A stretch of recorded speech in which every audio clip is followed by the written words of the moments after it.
I'd like to welcome in Bob Harig, golf writer for Sports Illustrated, who is live at the PGA Championship right now. Bob, thank you so much for your time. First of all, just talk to us about how big of a shock this is to the golf world.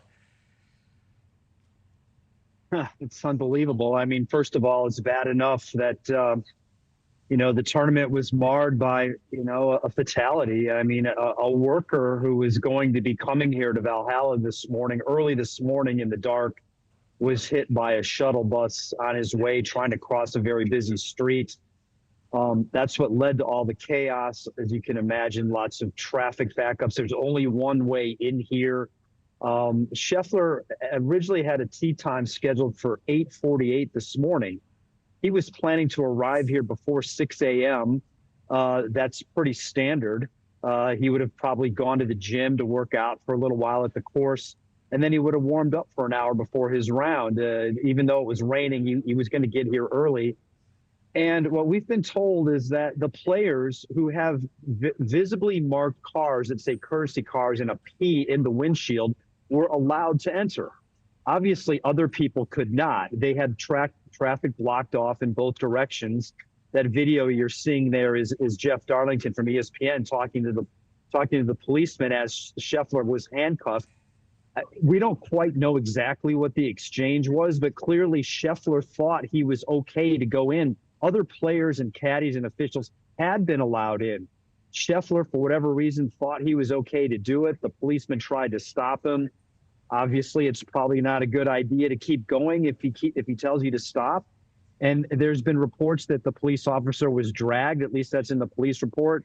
And then obviously after he stopped at several yards later, they immediately arrested him. They took him away.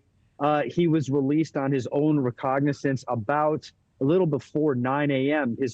They moved all the tee times back an hour and 20 minutes because of all this, because of all the traffic mayhem. That was going to happen regardless of what happened with Scottie Scheffler. His tee time was adjusted to 10:08.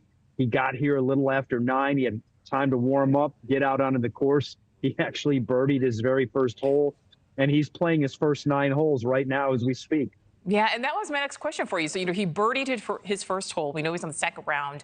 Do you think this will ultimately impact his play? I mean, maybe not based on what we've already seen.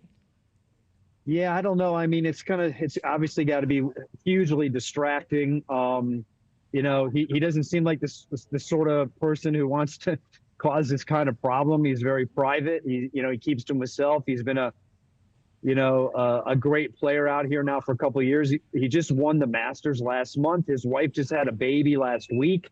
There was a lot of interest in him coming here because he's won 4 of his last 5 tournaments. He's been playing some of the greatest golf of anybody in recent memory. And he had a good start to the tournament yesterday. He finished late. Typically, that's how it works. You have one day you're early, one day you're late, and then it reverses. So he played late yesterday. He was going to play early today. It was a quick turnaround. You could probably understand why he might have been a little fidgety. He did not realize at the time why there was a traffic issue.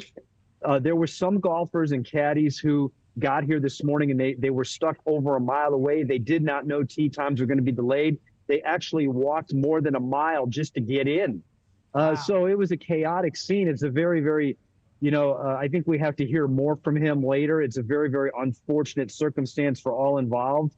But somehow, some way he got here in time, and he's playing right now. Well, Bob, you are there. Kind of what is the feeling there at the tournament? How are people, I mean, imagine people have to be talking about this. Kind of what is the sentiment? Yeah, no question. I mean, everybody here is aware of what's happened because they would have been impacted getting here. But he was cheered, very, very loudly when he arrived. There's a lot of support for him. I'm guessing most people don't know all the circumstances. They just heard that a golfer was detained because he disobeyed a policeman's orders. We don't know the extent of the injuries. Frankly, it's a little surprising that he was processed and cleared that quickly. That could have been a bad situation for him. It sounds to me like he'll have some legal issues going forward after this. One of those charges is a felony.